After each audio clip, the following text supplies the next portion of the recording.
Olá, esse é o Impacto Científico, um podcast sobre como a ciência e o impacto social caminham juntos. Nos próximos episódios, você vai ouvir a nova temporada Ciência e Filantropia, uma parceria com a Wilinca, organização sem fins lucrativos, que há 12 anos conecta a ciência ao mercado para gerar impacto real na sociedade. Ao longo dos próximos episódios, vamos explorar como a ciência contribui para enfrentar grandes desafios globais e de que forma a filantropia e o investimento social privado podem acelerar essa jornada.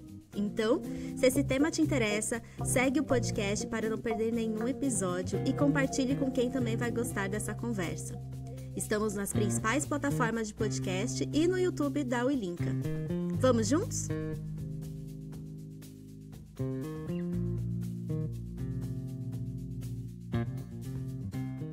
Olá, começando mais um episódio do Impacto Científico e agora a gente está na nova temporada Ciência e Filantropia. Eu sou Isadora Matiello, eu sou empreendedora, pesquisadora e atuo na Wilinca na área de conhecimento. E ao meu lado hoje está a Ana Carolina Calçado. Seja bem-vinda, Ana, e apresente-se para a nossa audiência, por favor. Olá, Isa. Oi, pessoal que está ouvindo a gente. É um prazer estar aqui de novo para falar de temas que eu gosto tanto. Então, eu sou Ana Carolina Calçado, diretora da Wilinca, que é uma organização que trabalha com inovação científica e fomento de Deep Techs no Brasil. E muito alinhado com o que a gente vai conversar hoje, né? Eu tenho me dedicado tanto na Wilinca como tanto quanto pesquisadora também a entender esses novos modelos, né, de investimento que a gente vai, spoiler, vamos falar aqui hoje. Então, está super alinhado com o que eu estou vendo, o que a gente busca na Wilinca. Então, estou super empolgada para a gente trocar ideia e aprender aqui com esses convidados que são super especiais. É isso aí, não? Hoje é o seu episódio, né, Ana? Doutoranda nesse assunto também. A gente está aqui para aprender, para trocar. Vou aprender pra caramba. Sim, também. Então, vou ficar aqui só observando, né? Mas assim, só para colocar todo mundo na mesma página, né? Quem já está acompanhando a temporada, mas também quem está chegando agora, a gente tem feito aí uma jornada, basicamente para falar sobre novos recursos, novos investimentos para a ciência. A gente tem enfatizado aí a filantropia, né? E quando a gente fala ciência, a gente fala de pesquisa científica, universidades, mas também de empreendedorismo de base científica, né? Que é a expertise da Wilinca. E hoje a gente vai focar em dois mecanismos que têm uma sinergia com a filantropia, né? Então, vocês vão ouvir aí capital paciente e blended finance, que são os termos que a gente vai comentar, que, na verdade, quem que vai explicar hoje são os nossos convidados, né? Ilustres, maravilhosos aqui, que a gente já tem uma interação já há algum tempo com eles. E então, já para trazê-los para o palco aqui online, né? Hoje a gente tem a Tatiana Botelho, ela é cofundadora e diretora do Instituto Guai Ventures, e o Marco Gorini, cofundador e CEO da Dynamo, e eles vão explicar muito bem quem são eles, quem são as organizações que estão por trás. Então, para a gente começar aqui com a Tatiana, Tati, seja muito bem-vinda ao Impacto Científico, e eu gostaria que você começasse a contar aqui para a gente um pouco sobre a sua trajetória, mas eu queria que você contasse como que foi, né, essa jornada, por que você atua nesse campo, o que te motiva, né, nesse trabalho atualmente. Obrigada, Isa. Primeiro, eu queria agradecer o convite de estar aqui, junto com convidados ilustres, como o Marco, da Dynamo, que eu tenho uma super admiração, e os outros convidados, Terrapilheira, Beja, que são todas instituições no qual a gente se espelha e estamos muito honrados de estar aqui com vocês. Eu trabalho na área ambiental desde sempre. Sempre quis trabalhar com o meio ambiente. Eu morei na Amazônia quando eu era criança e para mim é um sonho realizado continuar trabalhando com conservação ambiental, com soluções ambientais. Então, eu comecei a minha carreira trabalhando muito com empresas, em consultoria para empresas. Trabalhei com grandes empresas como Petrobras, Vale, Shell, muito no setor de petróleo. E uma das coisas que me deixava um pouco frustrada é que as empresas tinham esse potencial enorme de escala, mas com estruturas muito rígidas e muito difíceis de fazer mudanças, né? Aí, aos poucos, eu fui migrando para trabalhar com o terceiro setor, com filantropia e organizações das Nações Unidas também, como o FIDA, PNUD. E o que eu vi nessas organizações, especialmente na filantropia, é que ela consegue fazer as mudanças, mas muitas vezes não tem a escala. E acho que hoje em dia a gente tem um tripé que é totalmente o que motivou a gente a fundar a Aguaí, que a gente precisa cada vez mais dessas mudanças radicais, a gente precisa que elas tenham escala, e a gente tem uma urgência que eu acho que, para mim, hoje em dia está mais latente, mais clara do que ela estava 25 anos atrás, quando eu comecei a trabalhar. E o Instituto Aguaí Ventures, ele visa apoiar startups que podem ter escala para fazer mudanças sistêmicas na forma com que a gente produz, visando um impacto ambiental positivo. Uau, sensacional. Nossa, você morou na Amazônia, que privilégio, né? Assim, imagino que dentro da Aguaí tem muito disso, né? Eu acho que depois da Ana vai perguntar mais sobre a Aguaí, vai trazer bastante aí da tua jornada.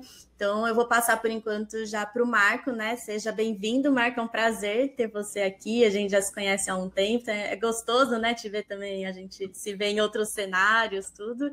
E eu queria também te ouvir um pouco, né? Porque eu conheço um pouco da sua trajetória, mas eu queria que você compartilhasse aqui, porque não foi sempre de impacto, né? Assim, queria entender um pouco como que foi essa jornada e essa escolha que te fez mudar, né? Qual foi o momento que você falou, não, eu vou seguir essa trajetória? Então, conta um pouco pra gente.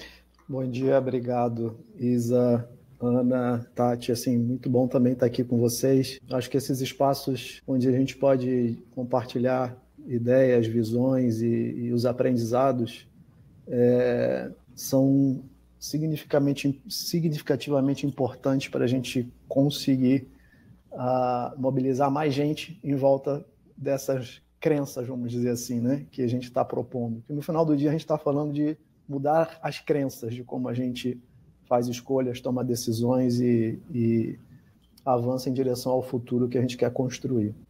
Definitivamente eu não comecei com impacto. Assim, eu fiz um caminho extremamente tradicional. Eu saí da faculdade de economia e fui para o mercado financeiro. Fiquei no mercado financeiro até os 27 anos de idade, quando eu tive a primeira crise de identidade, digamos assim, a primeira de algumas. Depois a gente pode avançar mais nisso. Foi uma crise de identidade que eu me lembro até hoje, o gatilho. Assim, eu estava sentado, eu era operador de mercado, né? Então operava BMF, Bolsa.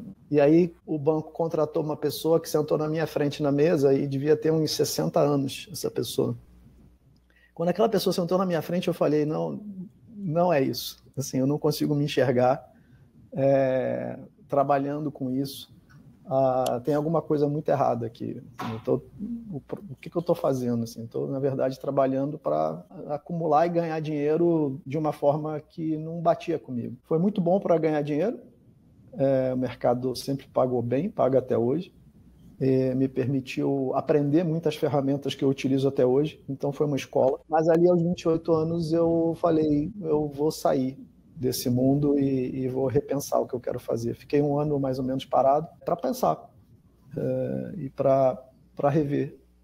E aí eu me conectei com um lado empreendedor. Foi que eu comecei a empreender na virada de 28 para 29 e eu estou na minha 5ª empresa desde então. E cada vez mais, de uma empresa para outra, eu fui sendo cada vez mais impacto, vamos dizer assim, né? A minha ideia original, quando eu comecei a empreender, foi sentir utilidade dos meus talentos, da minha capacidade, da minha competência para o mundo. E eu, no banco, não conseguia enxergar essa utilidade, porque eu estava muito amparado numa questão da sensibilidade, de falar, olhar para o mundo desde então e ver, cara, esse mundo aqui tem um desafio social tremendo.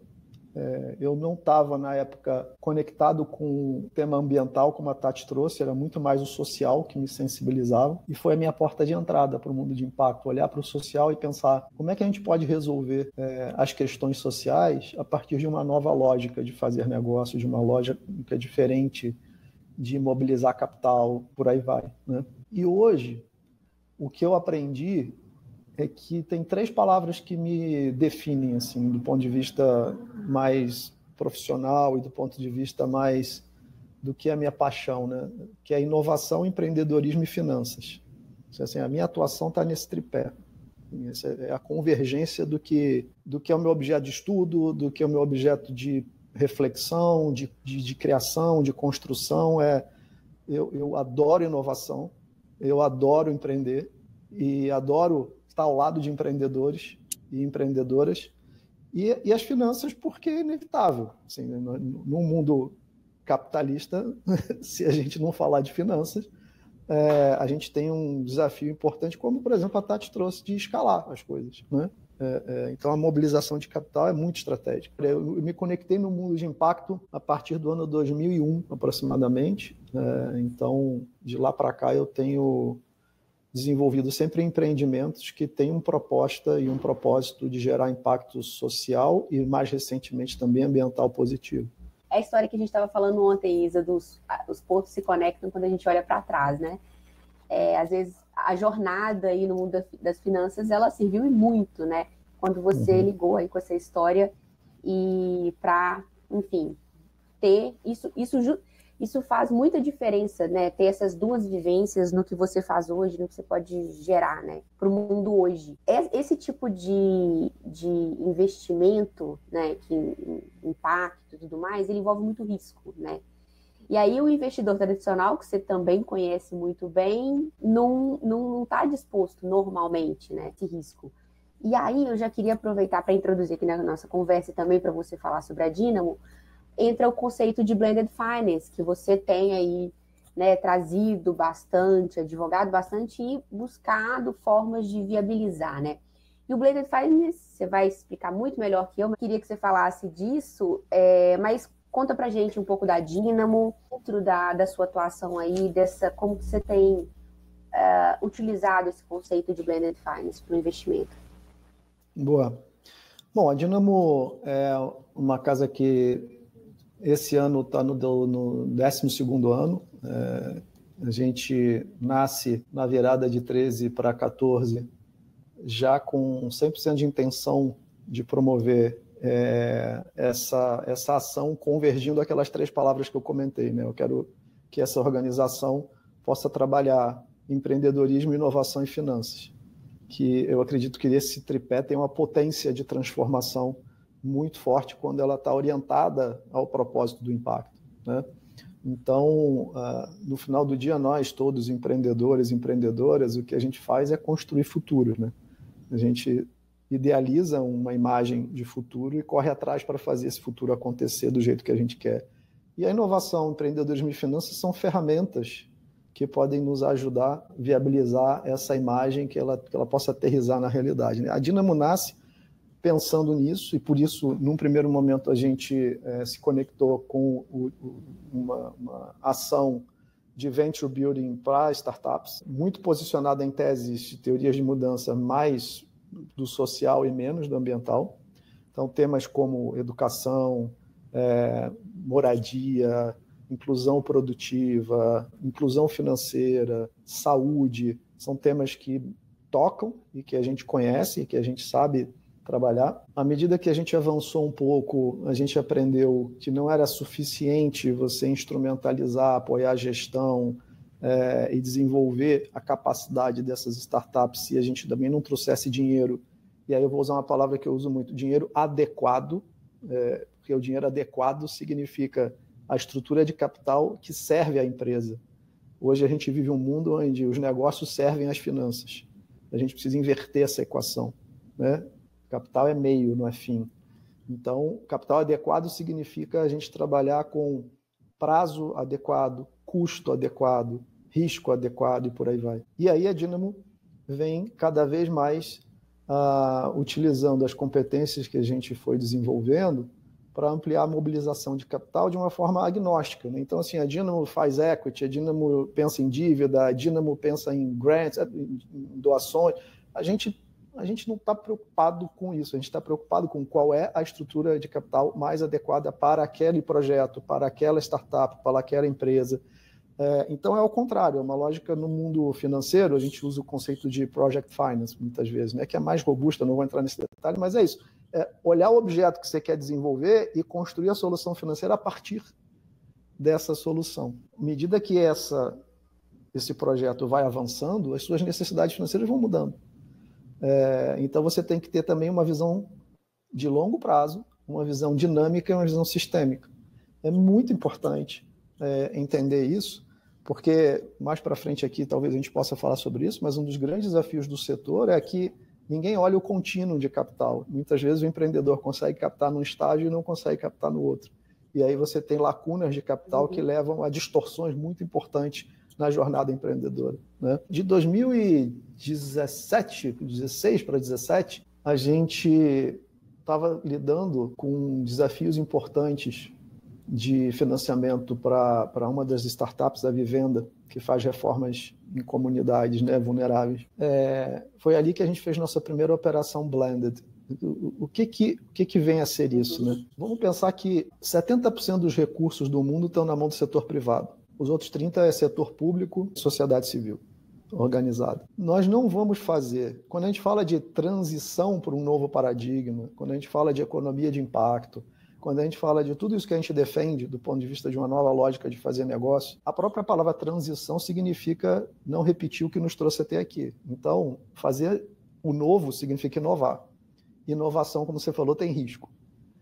E a gente sabe que o capital que está na mão do setor privado, apesar de ser vendido muitas vezes na mídia, né, como o empreendedor animal, que o capitalista é o cara que desbrava territórios, isso não foi assim nunca na história, né? Quando você está num estágio de alto risco, de altas inovações, normalmente você tem o Estado apoiando e fomentando, ou você tem até mesmo a filantropia apoiando e prototipando certas soluções. Mas o setor privado, quando você vê o volume de capital alocado em alto risco e inovação, é baixíssimo, né? É um desafio tremendo de mobilização de capital nessa estrutura. E o Blended nasce olhando para essa jornada, entendendo, bom, nos momentos em que eu tenho mais risco, como é que eu posso criar estruturas que reduzam essa percepção de risco do setor privado? Para que eu aumente a atratividade da participação desses atores nessas soluções, nessas estruturas e nesses modelos de financiamento. Então vamos pensar, e aí vou encerrando aqui, que numa estratégia onde você tem um projeto nascente, semente, né? Ou até podemos falar aqui de inovação em bancada mesmo, até, né? Altíssimo risco, às vezes não estamos nem falando de risco, estamos falando de incerteza, não dá nem para mensurar risco ainda. Como é que a gente consegue olhar para esse projeto e, se ele tiver uma potência comercial futura, se a gente entender esse projeto dando certo, ele vai se viabilizar comercialmente, ele vai desenvolver um produto, um serviço, uma solução que poderá ser comercializada a mercado, portanto vai gerar receita. Então, quando a gente estica essa corda do ponto de vista temporal, o Blended nos ajuda a pensar a equação financeira nesse espectro, dizendo assim, olha, como é que eu posso trazer aqui um dinheiro que a gente chama de catalítico, porque ele catalisa, mobiliza o capital privado, seja do setor público, seja de venture philanthropy, seja de filantropia pura, para, na verdade, equalizar a percepção de risco-retorno do capital privado tradicional, que é como o capital privado toma decisão, risco-retorno, liquidez. Quando você traz, por exemplo, um fundo garantidor, quando você traz uma cota subordinada numa operação financeira, quando você traz uma assistência técnica que eleva a qualidade de gestão de um projeto e, portanto, reduz risco operacional, tudo isso podem ser objeto de estruturas blended. Então, o blended, ele pensa, eu vou usar uma palavra um pouco técnica aqui, o conceito de de-risking, né? De-risking é gestão de risco, de-risking sistêmico. Tudo que envolve o risco de um projeto pode ser fruto de objeto de uma estrutura blended para aumentar as chances de êxito da gente captar recursos privados que hoje estão concentrados em 70%, como eu falei, na mão desse setor. Muito interessante que você está trazendo a visão de que no Blended, né, além do diferentes tipos de investidores, a gente tem as arquiteturas também, né, e outras questões envolvidas que não necessariamente é o bolso, né, de onde o bolso vem. A gente está falando muito aqui da questão de risco, mas tem outro elemento que está muito envolvido com esse tipo de investimento de impacto e investimento que envolve ciência, que é a questão do tempo também de retorno, né? O que a gente chama aí de capital paciente. Ou seja, né, esse tipo de investimento muitas vezes não traz o retorno no tempo que o investidor aí de mercado, né, gostaria. E aí eu vou aproveitar esse gancho para a gente continuar o papo também com a Tatiana, para ela contar um pouquinho da Guaí Ventures, né? E como vocês atuam, e como é que vocês trazem esse olhar de longo prazo, que possibilite esse olhar de longo prazo aí para os investimentos. Então, eu acho que a Guaí, ela não só tem essa questão do olhar de longo prazo, que é o capital paciente, porque o capital paciente, muitos fundos soberanos são pacientes e enxergam, fazem investimentos de longuíssimo prazo. Quando eu penso na Guaí Ventures, do tipo de capital que a gente gosta de proporcionar, eu penso muito mais no sentido dele ser catalítico, o que significa que ele vai ser não só paciente, mas ele também vai, como o Marco falou, ajudar a levantar outros tipos de capital, porque o principal recurso está no capital privado, mas não só o capital privado, mas também o capital público. Então, a gente pensa no nosso capital como um capital catalítico, um capital paciente e um capital flexível. Porque o que eu vejo, assim, o nosso nicho de atuação é startups científicas, de bases científicas, que estão bem no começo, e aí começo mesmo, muitas vezes eles nem sabem qual que é o Product Market Fit, nem sabem o que é Product Market Fit, eles estão fazendo uma pesquisa que tem um potencial de gerar alguns produtos, e a gente ajuda eles a transformar essa pesquisa em uma empresa, e muitas vezes pivotando inúmeras vezes, né, nesse início. Então, a gente entende que também outra coisa que eles precisam é do capital flexível. Os recursos públicos disponíveis são escassos, né? FAPESP tem mais no estado de São Paulo, mas também tem FAPERJ, FINEP e outras organizações, mas normalmente eles vêm muito carimbados. Você faz, né, pede o recurso, aí você tem um X para bancada, um X para laboratório, um X, e falta um capital que eles consigam gerenciar de uma forma mais flexível mesmo, de alocar dependendo da necessidade, de urgências que podem vir aparecendo. Então, o objetivo da Guaí é oferecer, sim, um capital que olha para o muito mais longo prazo. Um investidor tradicional de VC, acho que o prazo é 2 anos, 3 no máximo. A gente pensa 5, 6, 10 anos. Então, tem uma diferença, sim, de timing. Mas eu acho que o fator mais importante é uma coisa que o Marco trouxe, que é a adequação também, é o quão adequado é o nosso capital para o estágio que a empresa está e o quanto de valor agregado que a gente vai trazer. Porque a Guaí também, como a gente é um instituto que está disposto a ter um risco muito mais alto por ser filantropia, e a gente está com essa busca do que é muito arriscado, mas pode ter muito impacto, a gente entende que não faz sentido a gente se diluir com um monte de outros investidores, que nesse estágio inicial, muitos dos investidores gostam de se juntar para diluir um pouco os seus riscos. Então, mas eu acho que para a gente, quando uma empresa já está nesse estágio, que ela já consegue trazer vários investidores, aí ela já saiu do que a Guaí pode contribuir. A Guaí é um instituto, tem somente 2 anos. Nosso primeiro investimento foi feito em março, 2 anos atrás. Então, a gente está numa curva de aprendizagem ainda muito grande, mas a gente entende que a gente achou um nicho onde realmente tem muita, como o Marco também falou, né, que tem uma lacuna de capital e tem bastante demanda.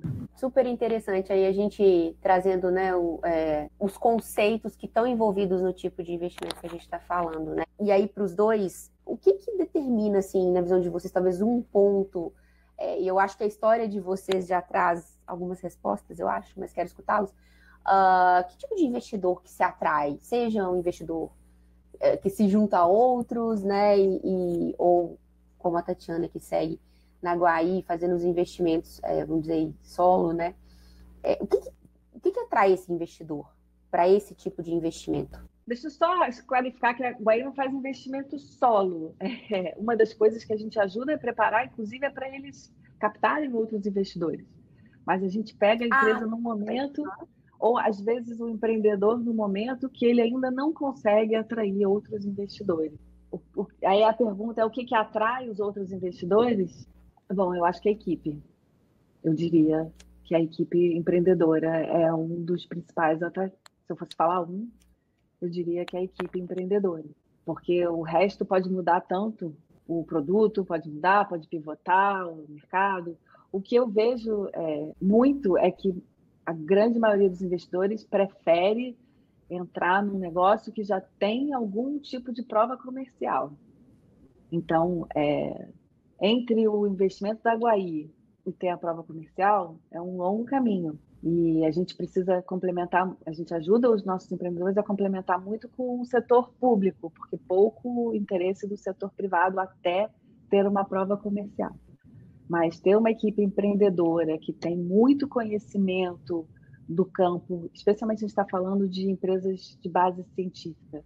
Então, a pessoa tem que dominar muito bem o seu campo, que ela tem muito compromisso com empreender, porque uma pessoa que domina muito bem o seu campo, no meio acadêmico, o empreender não é o mais fácil, não é o caminho mais fácil, provavelmente o caminho mais difícil para ela ir bem. Então, você ter uma equipe empreendedora com muito conhecimento e com muito comprometimento, tanto para Guaí, entra o comprometimento não só de empreender, de inovação, mas o comprometimento com o impacto que ela quer gerar também. Eu vou passar para o Marco me complementar aqui. Obrigado, Tati. Assim, a gente está num estágio de investimento onde a empresa já está no mercado, né? Ela está ainda no início, validando, né, seu MVP, mas ela está posicionada já, ou seja, numa esteira comercial. A equipe, sem dúvida, então, num estágio onde a certeza é que vai mudar, a capacidade de tomada de decisão, de gestão, de condução desse processo depende da liderança que está embarcada. Então, esse é um ponto super crítico para o modelo que a gente observa. Além disso, o que atrai investidores, e a gente sempre faz co-investimentos também, é a própria teoria de mudança, né, que está por trás da proposta desse negócio. Então, a causa, né, o propósito pelo qual esse negócio existe e o que ele se propõe a transformar no mundo. Então, tem gente que gosta mais de saúde, tem gente que gosta mais de educação, ou seja, cada um acredita que esses caminhos de empreendimento possam conversar mais com seus ideais, com a sua história, com a sua trajetória. Esse é um ponto super importante. Um outro ponto que eu considero importante na mobilização de investidores, e foi a experiência desses anos também, é interessante ver que tem gente que cada vez mais está realmente se perguntando o que seu dinheiro está financiando, o que cada real que eu estou alocando está fomentando, portanto. E essa transformação de consciência, por conta dessa pergunta, tem atraído mais interessados em colocar capital nas operações de impacto. Assim, as pessoas querem encontrar um espaço de equilíbrio entre ter retorno e fazer impacto. Então, eu lido menos com capital filantrópico puro e mais com um capital que tenha a intencionalidade de ter retorno. E aí, por fim, aí conversa um pouco mais com a nossa tese, enfim, aí a gente propõe isso, que a Dynamo olha para o que a gente chama de mercados desestruturados, né? Eu brinco e diz assim, o problema do mundo não está na demanda. Então, a gente não tem um desafio de demanda, a gente tem um desafio de oferta. Se a gente tem um desafio de oferta, a oferta hoje não é competente o suficiente para gerar as soluções acessíveis para esse público. E aí é onde entra a inovação, empreendedorismo e finanças. Então, o nosso trabalho é construir ofertas que consigam estruturar mercados desestruturados, porque os mercados estruturados cobram pedágios relevantes das comunidades. Um saco de cimento vendido dentro da comunidade custa o dobro de um saco de cimento vendido na pista, como se fala, né? Então, por quê? Porque as cadeias produtivas não estão estruturadas de forma adequada. Então, estruturar soluções de mercado que possam construir cadeias tem um impacto de segunda e terceira derivada, né? Porque, além de você estar resolvendo aquele problema, você está estruturando cadeias produtivas que podem reverberar em outras ondas. Isso é o que nos interessa. Muito interessante.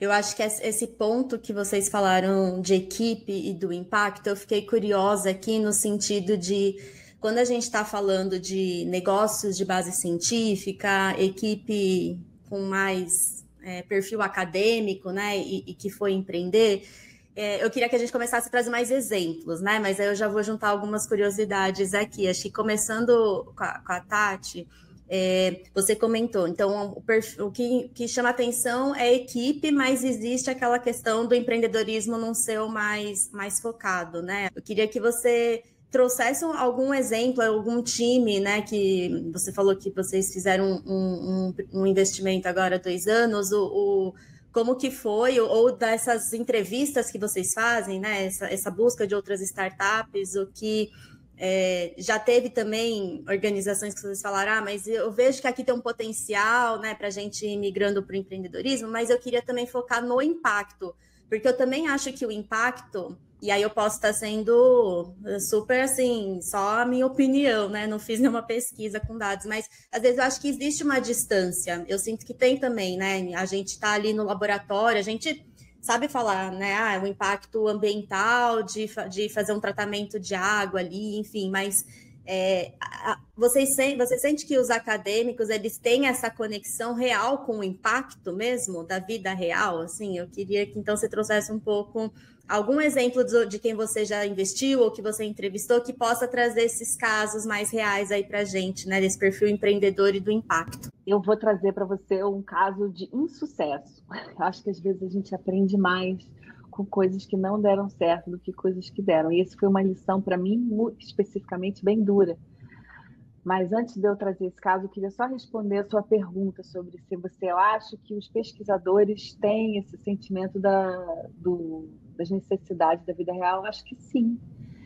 Acho que às vezes, muitas vezes, o que eu vejo é que eles, e aí empreendedores de impacto, não só pesquisadores, muitos se apaixonam pelo impacto e pela narrativa, ou querem empreender o empreendedorismo, e muitos esquecem da parte comercial e financeira.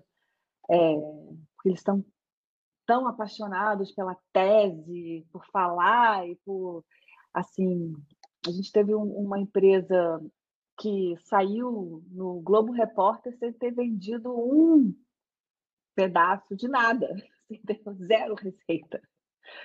Mas estava fazendo um negócio que era legal. E aí o empreendedor, cara está começando, já sai no Globo Repórter. É muito... Esquece Exato. que ele tem que cair na real de que está fazendo um negócio que custa, se for fazer em escala, sei lá, R$1 milhão, e que isso não vai vender nunca. Pois é. Então, eu acho que tem, mas existe esse constante risco do empreendedor se apaixonar demais pela causa, pelo impacto, pelo empreender, e negligenciar outras partes que fazem o operacional, o dia a dia da empresa, que é o que vai fazer ele ter esse impacto que ele quer tanto. Aí, voltando aqui para o caso que eu ia falar, a gente investiu numa empresa que desenvolveu uma tecnologia que, se ele conseguisse levar para a escala, ia solucionar problemas de energia no mundo, na minha opinião. E eu, antes de investir, verifiquei com algumas outras pessoas se achava que eu estava maluca, se isso era uma tecnologia realmente, porque para mim parecia uma coisa tão surreal. Era uma tecnologia tipo um cabo de fibra ótica que consegue captar energia e transmitir sem perder, enfim, uma coisa incrível. Mas os empreendedores, conseguimos uns investidores holandeses que queriam colocar um dinheiro significativo, 16 milhões de euros, enfim. Mas os empreendedores tiveram muita dificuldade de entender esse processo de trazer um investidor, de abrir mão, muitas vezes, de partes não científicas da empresa, de abrir mão de controle. Enfim, no final, a empresa até hoje não conseguiu captar o investimento que ela precisa, já tem, sei lá, 2 anos que esse deal não aconteceu, e ela continua com uma tecnologia incrível, com muito potencial, mas que enquanto o empreendedor não entender esse processo e conseguir abrir mão de tomada de decisões e trazer parceiros que tenham uma visão mais comercial para dentro, ele não vai conseguir se deslocar. E a tecnologia, ela nem sempre a melhor tecnologia é a que vence. Muitas vezes é a tecnologia que chega mais rápido, a tecnologia que ganha a escala primeiro é a que vence. E a gente está numa corrida na parte de energia climática muito rápida. E cada mês que a gente perde de não desenvolver a tecnologia é um potencial. Porque uma vez que o cara já investiu não sei quantos bilhões para fazer... como é que se chama essa tecnologia que eles estão tentando fazer, de trazer o sol meio que para a Terra? A gente me deu um branco agora. Enfim, quanto ele investe, depois que ele investe em zilhões de painéis solares, e depois que o dinheiro está locked, trancado na infraestrutura, para você mudar é muito complicado. A gente vê isso com o petróleo. É tão difícil substituir, por quê? Porque tem muito recurso investido já nessa tecnologia.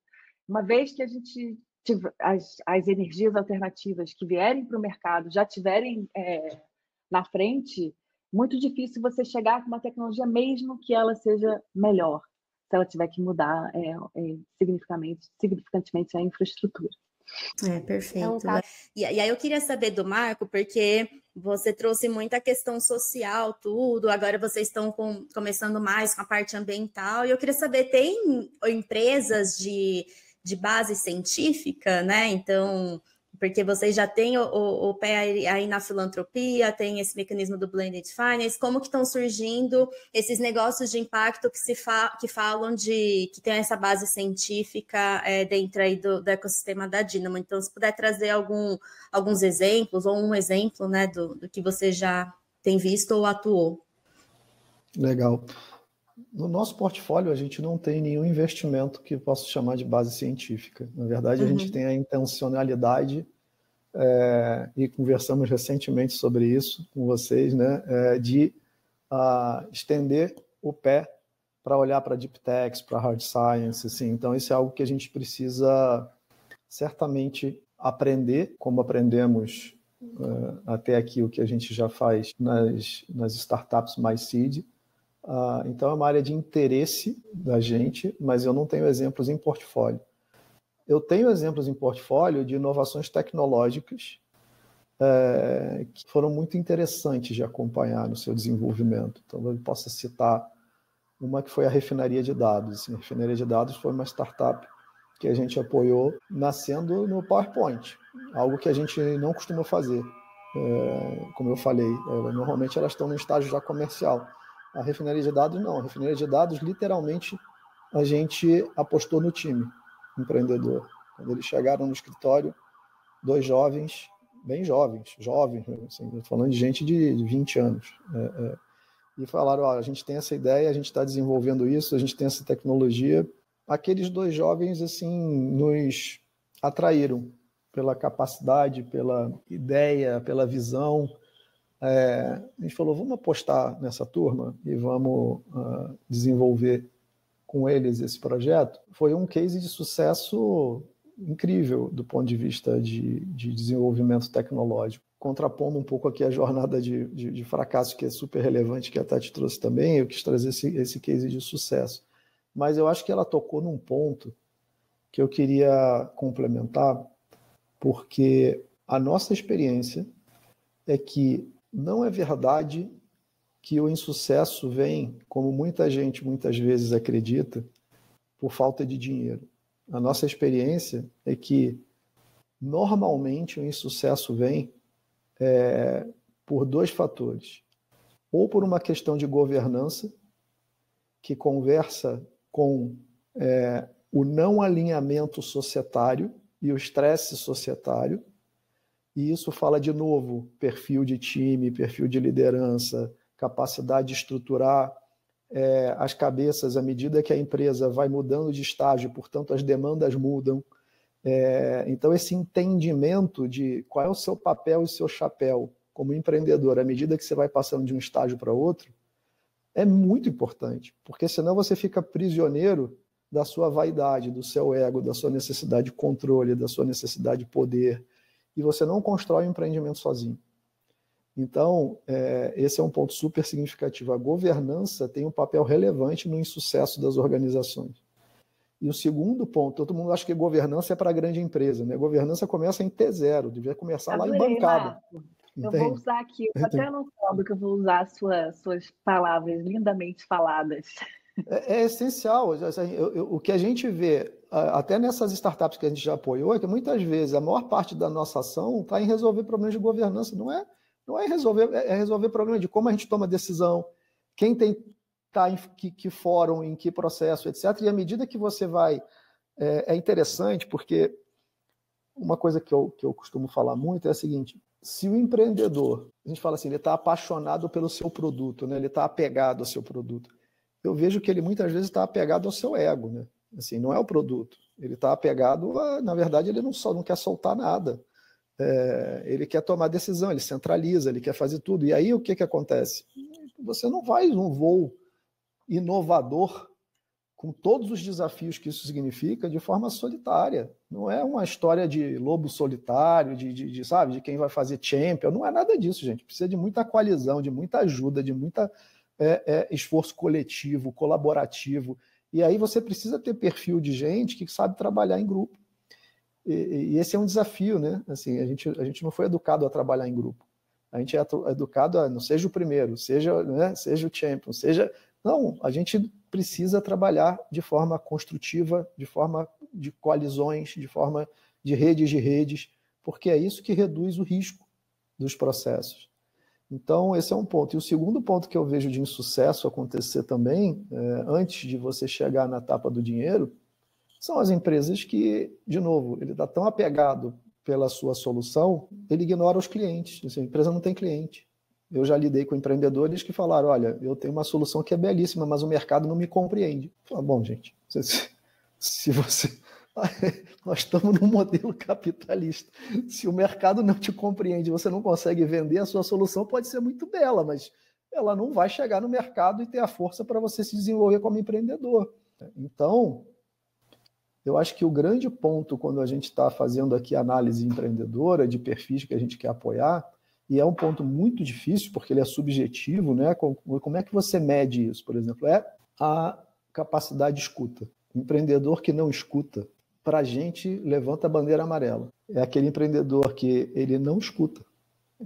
E você vai fazendo uma reunião, 2 reuniões, 3 reuniões, 4 reuniões, você vai percebendo que ele não tem capacidade de escuta. Ele sabe tudo que você fala, ele contra-argumenta porque ele tem uma resposta pronta. Num cenário onde, a gente já falou aqui, a única coisa que você sabe é que tudo vai mudar. Se você sabe que tudo vai mudar e você tem uma pessoa que não escuta, você está num cenário de risco extremo. A gente volta no ponto do time, né? Interessante, né? A gente fala tanto de tantas coisas complexas no investimento de impacto envolvendo ciência e tecnologia, e no fim a gente está chegando o quê? Nas pessoas, né? Basicamente, nas pessoas, suas histórias, suas questões. É isso. Mas, voltando, até porque a gente precisa aqui encaminhar para o fechamento, eu queria que a gente também tivesse uma perspectiva um pouco mais ampla. Eu estou, pelo menos na minha visão, estou vendo muito a evolução de modelos, de formas, né, dessa discussão, de como que a gente viabiliza esse investimento nesses negócios que geram impacto, mas o mercado não está do jeito que está, não vai, né? Não sei se é a minha bolha, mas queria ouvir de vocês o que vocês estão vendo. A gente, no Brasil, pensando no Brasil, a gente está preparado? Assim, está caminhando, pelo menos? E quais são os nossos principais desafios e oportunidades nesse sentido, de ir, pelo menos, na direção desses modelos? Eu queria fazer uma pergunta também, Ana, para o Marco. Eu sinto e isso é uma tendência que eu não tenho visto mudanças, aí eu queria ver a perspectiva dele, de que a filantropia tem muita restrição de apoiar projetos, empreendimentos, empresas que têm retorno. E aí eu queria ouvir de você, porque eu já trabalhei na filantropia, eu sentia isso, eu não estou vendo isso mudar apesar de muitas vezes eu vejo discursos contraditórios da mesma organização, que fala que tem que alavancar capital, mas, por outro lado, na hora que você traz alguma coisa com retorno, mas a gente não pode apoiar um negócio que tem retorno, mas... Então, eu vejo que existe um... E como a gente está, nesse podcast falando de filantropia e ciência e impacto, eu queria muito ouvir a sua experiência em relação a isso, porque eu acho que isso é um grande dificultador. Eu acho que talvez no social você tenha menos restrição, né, quando você está falando de negócios para a base da pirâmide. Mas eu vejo na área ambiental e na área de ciência muita dificuldade do filantropia em entender que isso poderia ser um papel, e um papel relevante, um papel de impacto. Eu acho que você tem razão. A gente vive esse desafio. Eu só contextualizaria esse desafio porque, para mim, é um processo. Ele é um processo de, assim como nós vemos investidores que buscam retorno, olhar cada vez mais para impacto e considerarem essa variável, impacto, como importante para o seu processo de tomada de decisão. Se a gente for para o outro espectro de quem está olhando impacto e compreender que retorno também pode ser uma estratégia interessante, porque você ganha perenidade, possibilidade de escalabilidade, é um processo. Essa é a nossa experiência no campo. Então, a diversidade dos atores está aumentando. Eu acho que se antes era um mundo mais binário, de 0, 1, eu acho que agora a gente está conseguindo ter uma diversidade maior de perfis de interesse, o que traz também um desafio, que é você conhecer quais são esses perfis e conseguir identificar quem se ajusta a esses perfis. Então, conhecer essa persona que está do outro lado é um dever de casa de todo mundo que está fazendo captação, fundraise, etc. Né? Acho que isso é muito importante. Agora, também é verdade que quando a gente está olhando para o conceito mais de venture philanthropy, né, desse usar o capital para alavancar mais capital e também apostar em retorno e, portanto, na perenidade, eu acho que falta muitas vezes uma compreensão dos atores de que, ao fazer isso dessa forma, ele também está alavancando tremendamente o impacto e a eficiência do capital alocado. Porque você pode estar colocando R$1 que antes ia para a filantropia e agora vai para uma estrutura catalítica de uma estrutura blended, por exemplo, e esse R$1 traz um retorno de impacto muitas vezes superior ao que você faria na filantropia. Com isso, eu não estou defendendo o fim da filantropia. A filantropia é essencial. Por quê? Porque nem tudo vai se transformar numa história comercial. E o blended só se aplica para soluções que são comercializáveis em algum momento. Então, a filantropia é extremamente necessária, mas talvez exista uma camada do meio onde a filantropia possa atuar de uma forma mais interessante para destravar essa perenidade futura. E é aí onde está o espaço de oportunidade que o blended pode oferecer também para a filantropia. Dizer, olha, você não precisa pegar todo o seu portfólio e fazer isso, mas pega um pedaço do seu portfólio e faz isso. Experimenta. Vê se isso faz sentido para você. E, assim como a gente conversa com os atores privados tradicionais que precisam ser sensibilizados e convencidos de que impacto tem valor, eu acho que a gente precisa mostrar para a filantropia que retorno tem valor. Porque não é verdade que o retorno não tem valor. Né?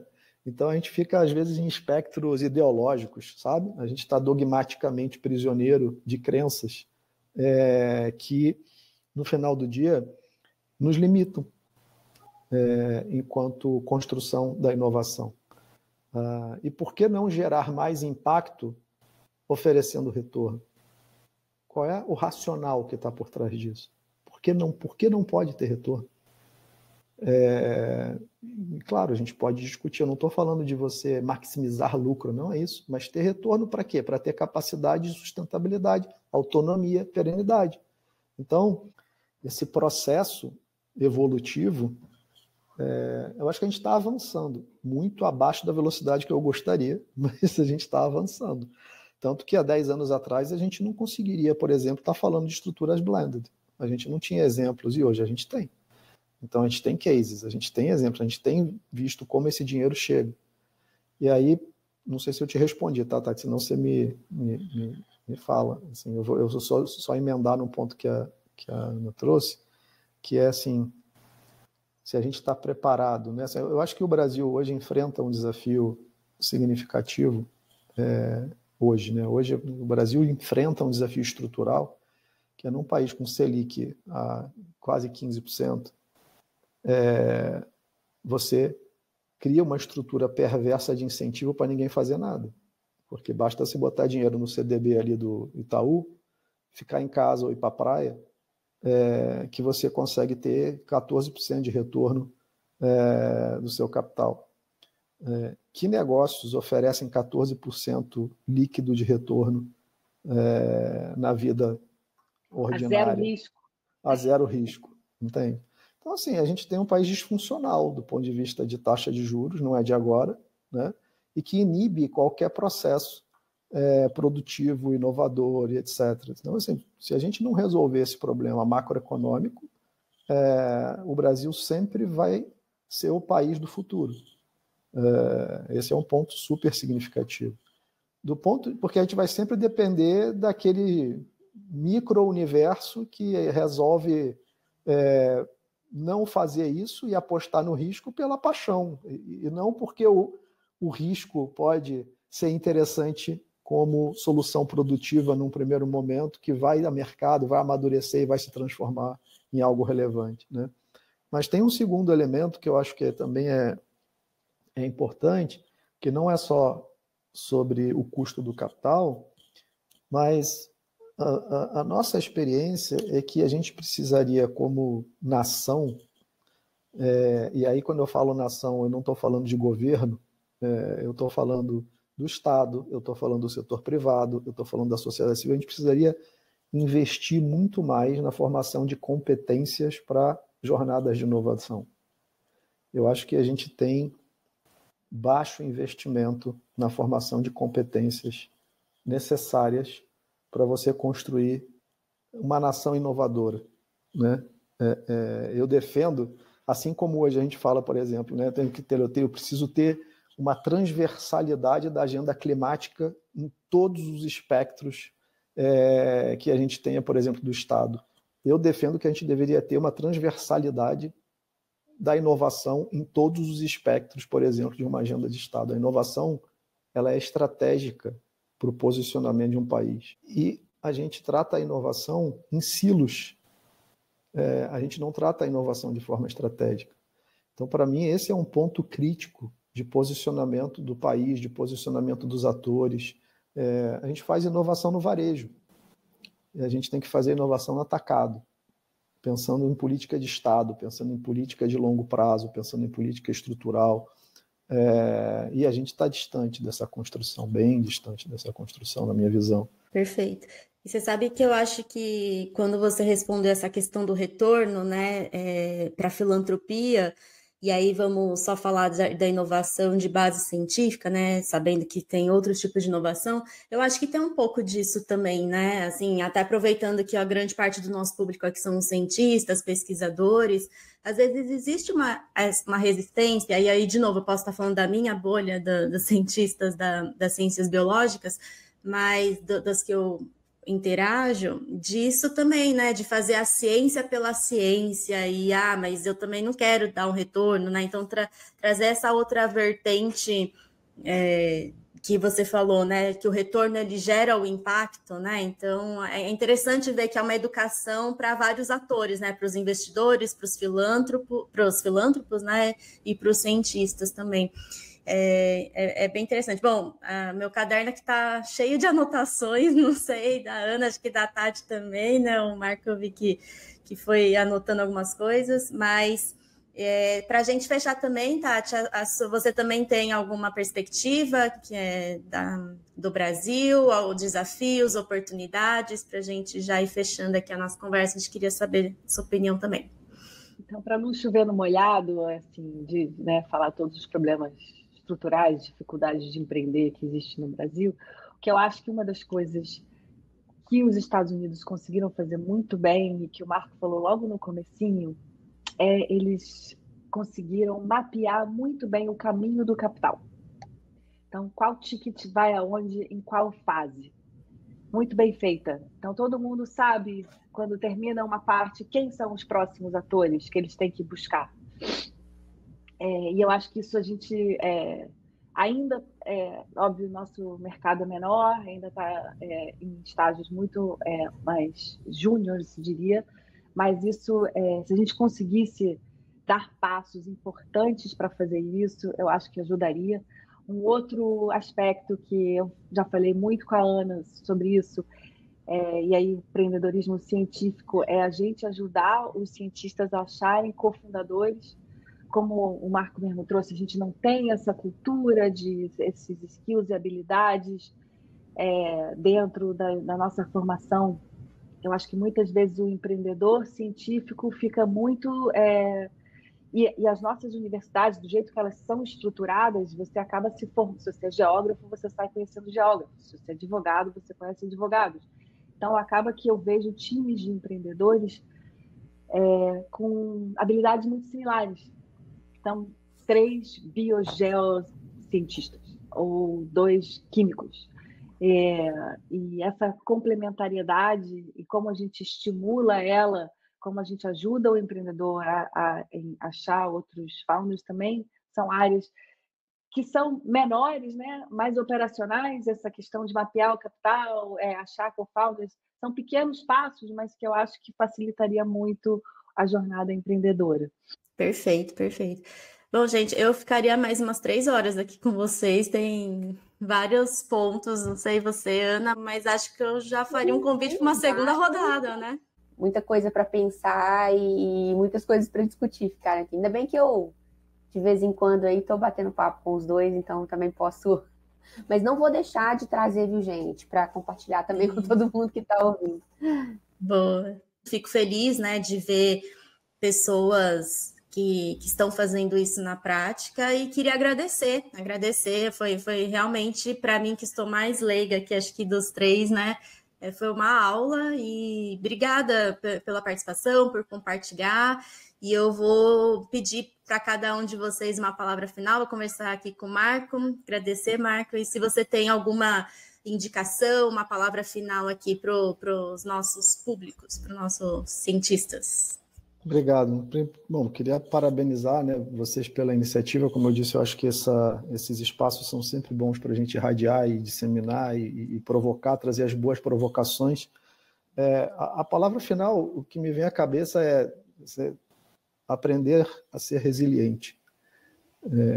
Eu acho que não é possível a gente nem inovar e nem empreender se a gente não desenvolver fortemente essa competência da resiliência. E isso é super possível de ser aprendido e ser desenvolvido. Então, a resiliência é a minha palavra final. Faz parte do processo, né? Obrigada, Marco. E você, Tati, qual que é a sua palavra final? E muito obrigada por compartilhar aqui toda a sua experiência. Bom, eu queria agradecer o convite, agradecer aqui as conversas. Sempre ouvindo o Marco, para mim, é uma lição enorme, muito obrigada. Queria deixar como, não sei se eu tenho uma palavra final, mas eu acho que eu tenho muita admiração pela coragem das pessoas que têm, que enfrentam esse desafio de empreender, de olhar para o mundo e tem uma insatisfação dentro delas de que o mundo pode ser melhor e que elas pegam para elas mesmas de quererem mudar isso e fazer esse caminho. Então, para mim, um dos grandes benefícios de trabalhar na Guaí é trabalhar com pessoas assim, que enxergam o mundo dessa forma, que são corajosas e que cheias de esperança sempre. E parabéns a todos os empreendedores que nos ouvem. Maravilhoso, muito bom. Ana, uma palavra final, seus insights finais aí. Obrigada por estar aqui junto. Insights, vou precisar organizar aqui um A gente vai ter que fazer mais um cafezinho, né? Gente, muito obrigada, assim, foi bom demais, fico feliz porque eu acho que vai ser muito inspirador para todo mundo que escutar. E eu fico super feliz também de, além daqui do episódio, eu ter a oportunidade de trocar com vocês aí. E a gente também ter parcerias em alguns projetos da Ulinka.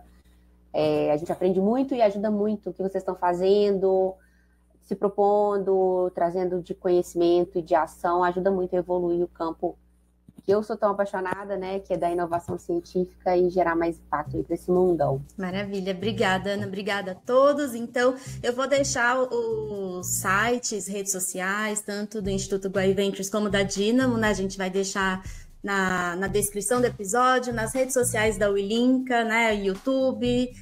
A cada 15 dias, nas quartas-feiras, saem os episódios. E eu peço, né, para quem está ouvindo, quem está acompanhando, para comentar, mandar mensagem, convidados que vocês queiram ver aqui, perguntas, interajam bastante, fiquem ligados nas novidades, porque a gente está produzindo bastante material sobre isso, porque cada episódio, vocês acabaram de ver, uma aula, então a gente está tentando absorver tudo, né, desse conteúdo que está sendo gerado, que a gente está fazendo com muito carinho. Então, obrigada, pessoal. Até a próxima, então. Um beijo. Até mais. Tchau, tchau. Gente. Obrigado. Obrigada a você que escutou até aqui. Esperamos que você tenha se inspirado com as ideias e discussões compartilhadas hoje. Continue acompanhando essa jornada e não perca os próximos episódios que são lançados quinzenalmente às quartas-feiras. Para não perder, é só seguir o Impacto Científico e a Ulinka na sua plataforma de podcast preferida, no YouTube e nas nossas redes sociais. Se puder, deixe sua avaliação e comentário e compartilhe com quem se interessa por inovação e impacto social. A produção deste podcast é feita por Isadora Matiello, Ana Carolina Calçado e Paulo Mendonça. Edição e comunicação por João Gabriel Reis, Jonathan Bertolino e Noemi Ribeiro. A trilha sonora é da Blue Dot Sessions. Obrigada e até a próxima.